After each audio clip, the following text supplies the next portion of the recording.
Today, we've got a sad story about how a wife cheats on the author with her longtime best friend. Oahu knows who the daddy is. Let's see if we can digest it and find out, shall we? How my marriage ended.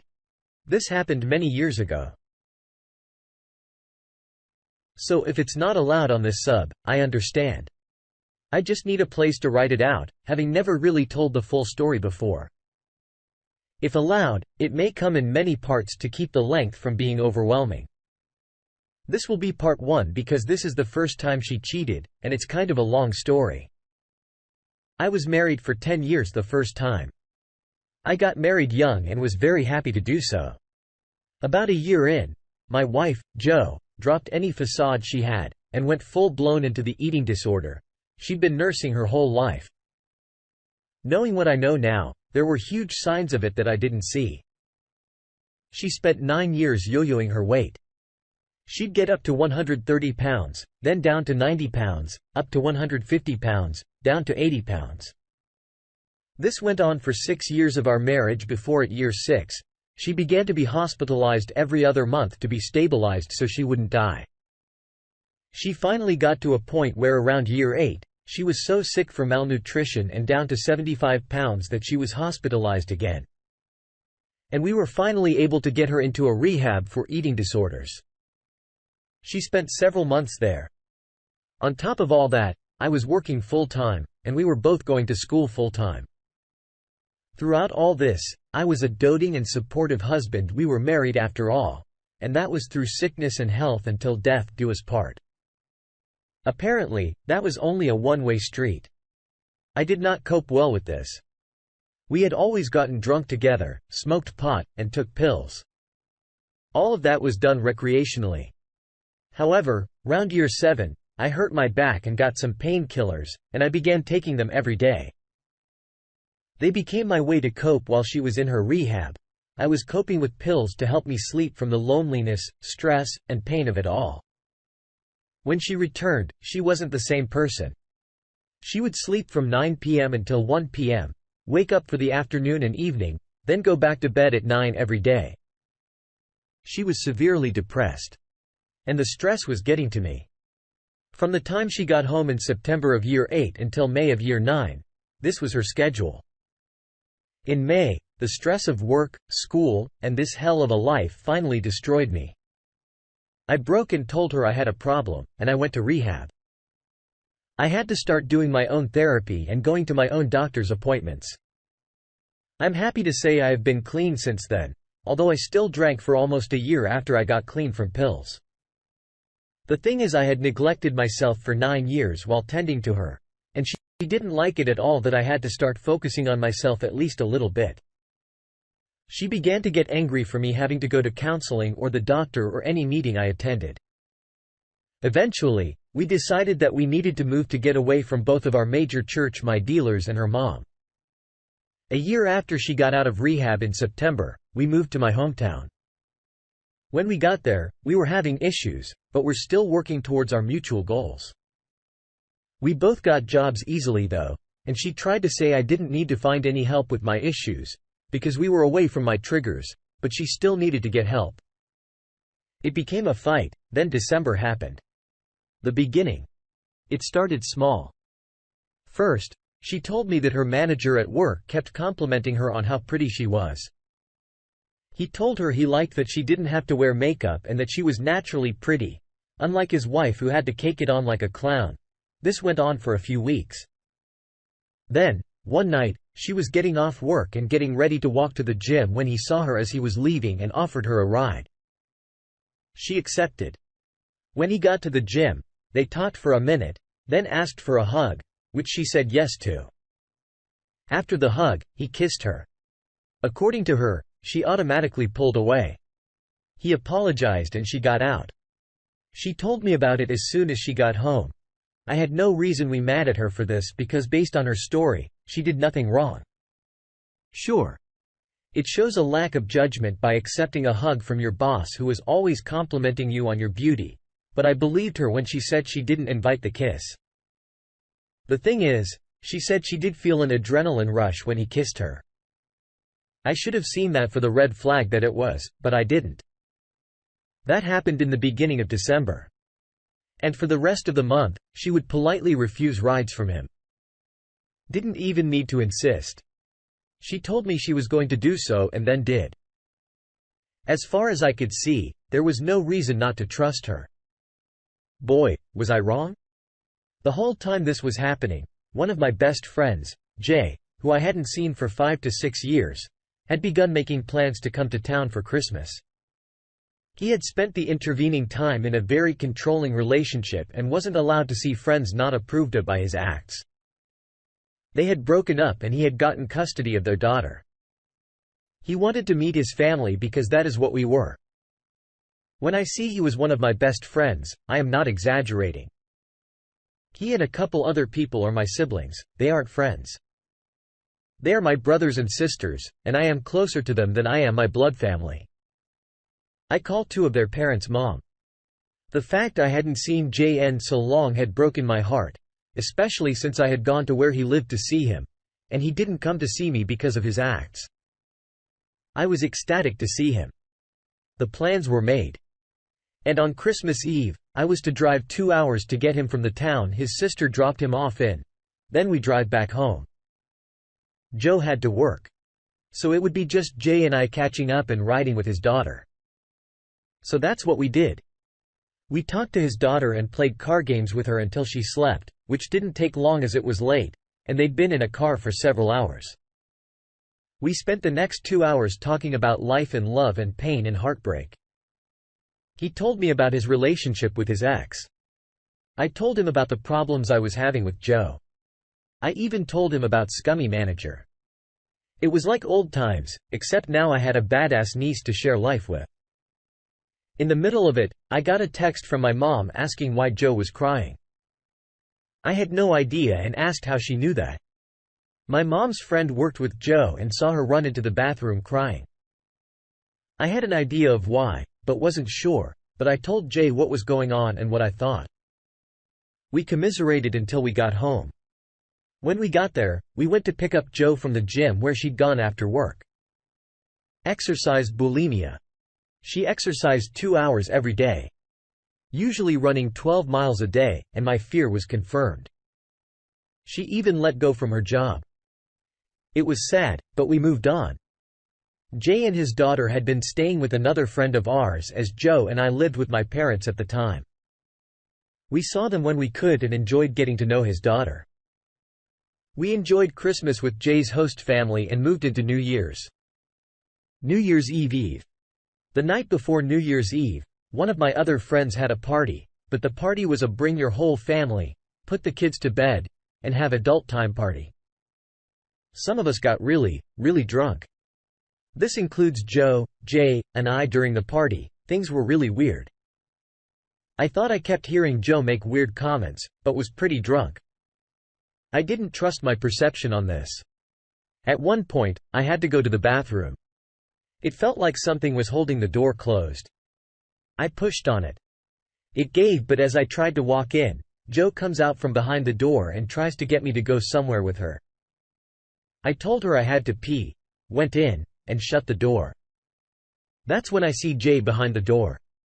I drunkenly say, "Hi, Jay. What's up?" As I go to pee and he just says, "You really need to talk to your wife," and walks out of the bathroom. When I was done, I asked her what that was all about. She said she was asking him for advice on her marriage. It irked me. But I was too drunk to care or think logically about it. All 3 of us went to sleep in the living room of Party House that night after the party. The next morning, I woke up pretty early, and I was hungover badly. I woke up, Joe, and told her I needed to go home to sleep in a real bed.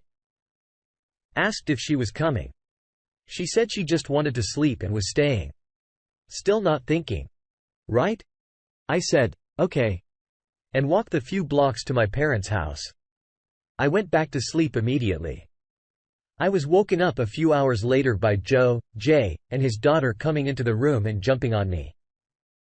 For the next few hours, we sat in my room watching movies and TV shows and just generally having a good time. I did catch a few weird things happening between the two of them though. At one point, I thought I saw Jay put his hand high up on the inside of her thigh out of the corner of my eye. But when I looked, he had moved it off of her completely. I didn't know if I was imagining it or not. I was getting suspicious of them, especially after finally thinking about the bathroom incident, but nothing concrete. Then my mom asked me to go to the store for her. I asked if they wanted to go, but they both said no. My niece on the other hand said yes.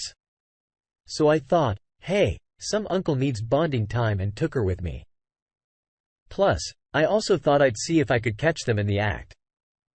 The girl and I went to Walmart and got what my mom wanted, and I bought the girly gift. We went back to the house and we went inside. When we pulled up, I could see them in the window moving really quickly. But by the time I could look, nothing was amiss. I sat there stewing for a couple hours and I hatched my plan. Somehow, I can't remember exactly.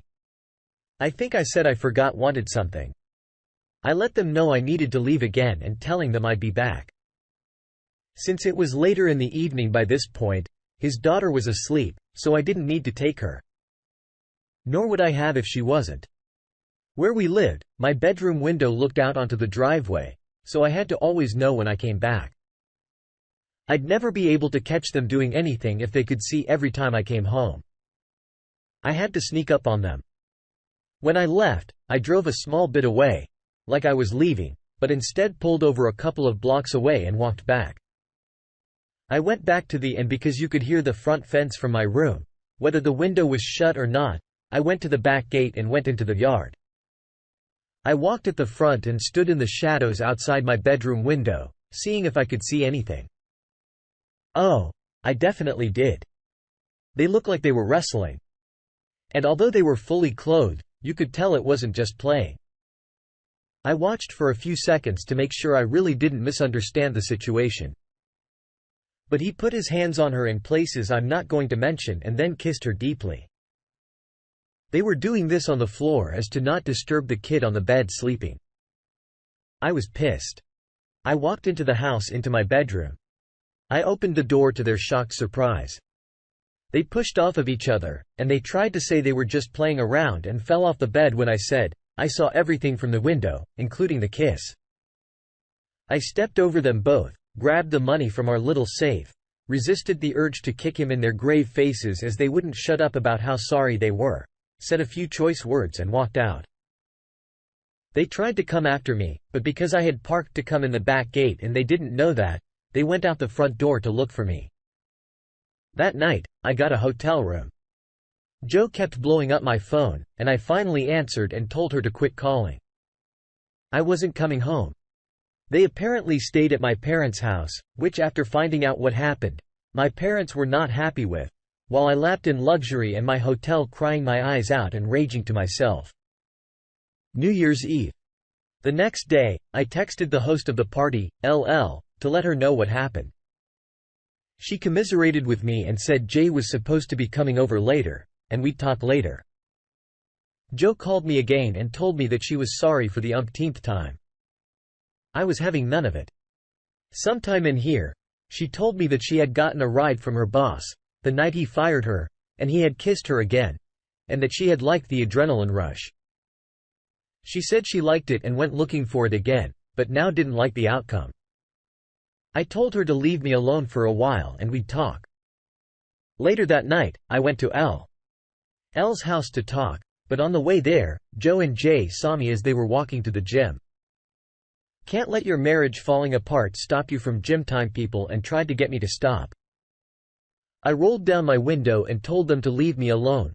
They kept standing in front of the truck to get me to stop. When I would, they'd walk to me to get me to roll down the window and I'd try to go again, rinse and repeat. I rolled down my window again and told them to let me go. I wasn't in the mood to talk and I wasn't getting madder than I already was. Jay just stood in front of my truck. So I got out. I yelled at him for a minute before he went to give me a hug and apologize. I snapped. I shot in a double leg and somewhere in the mail of our scramble, I ended up on his back. I sunk in a sleeper hold and pushed his face into the snow. Joe is screaming for me to stop while I'm trying to choke the life out of this guy who used to be my brother before she finally started trying to pull me off him. I told them to leave me alone. Let go. Got back in the truck and left. I went to LL's house and told her what happened. That was the last time I saw Jay before he left. After meth, on New Year's Day, I talked to Joe. I couldn't stay in the hotel very long due to money, and she had nowhere to go but back home to her mom. Neither of us wanted to give up the marriage, or so we thought, but started to reconcile. In that reconciliation, she told me everything that happened after I left to go home. Lo and her husband went out for breakfast with their kid and asked Jay if they could take her daughter. He said yes, and that left Joe and Jay alone together. They had sex, but according to both of them, I talked to Jay a few months later, but that's the part of another story. It wasn't much of a good time. He literally, one pump jumped her. She said the sex wasn't the good part. It was the adrenaline she got from that new and exciting feeling. She said that after her boss kissed her the second time, she started craving the rush. They had sex on LL's couch. That was not long before Jay left, and I told LL what happened. She was pissed and hasn't talked to Jay since. Eventually, Jay left, and we began to work on our marriage to see if we could fix the broken parts. She was still insistent. I not get therapy. Too bad for her, I was already in. We hadn't had sex for a couple months before she cheated, and that never happened again. Less than 2 weeks after she cheated, she made plans to go back and see her mom. She left the day before my birthday, despite me begging her to wait. She wouldn't. As we are driving to the airport, our drive to get there, she gets a text that I look at. Before that text, we never hid our phones from each other. If I got a text, she'd read it and hand it to me. I'd do the same. I did so this time, and she got angry. The contents were probably the reason. Turns out, she had reconnected with an old boyfriend from high school. That text message, maybe I should bring my vibrators. When I rightfully asked what the heck that was all about, it devolved into a fight about me looking at her text despite this never having been a problem before. We spend the last bit before we get to the airport fighting. When we get there, we angrily say goodbye, and I love you, and she leaves. She spent the whole trip cheating on me with said ex-boyfriend. She tried to keep it a secret by saying they were just hanging out, but when they are just hanging out and she won't text me for 4 hours, it's kind of telling. Why let her come back? I'll never know, probably because of the phone call. Not long before her trip is supposed to end, almost a month later, she calls me crying. She has happy news, she says. She's pregnant. At the time, I hadn't put together that I couldn't possibly be the father. So I let her come home, and we resolved to put everything behind us to raise the baby. We went to the first checkup, and that's when I discovered there was no way I was the dad. Time-wise, it wasn't possible. I was not happy with this development and let him know he was going to be a dad again. He didn't believe me. It was a moot point anyway. Less than a month later, she lost the baby at about 10 weeks. That's when the marriage really went downhill. By the end of March, we were done, and I was alone. She was back home with her mom, and I was drinking quite heavily. How we got there is another story entirely. Stay tuned for part 2, maybe. Wow! That was all over the place. I guess we'll have to wait and see if there ends up being a part 2. Until next time. You loyal R spacers.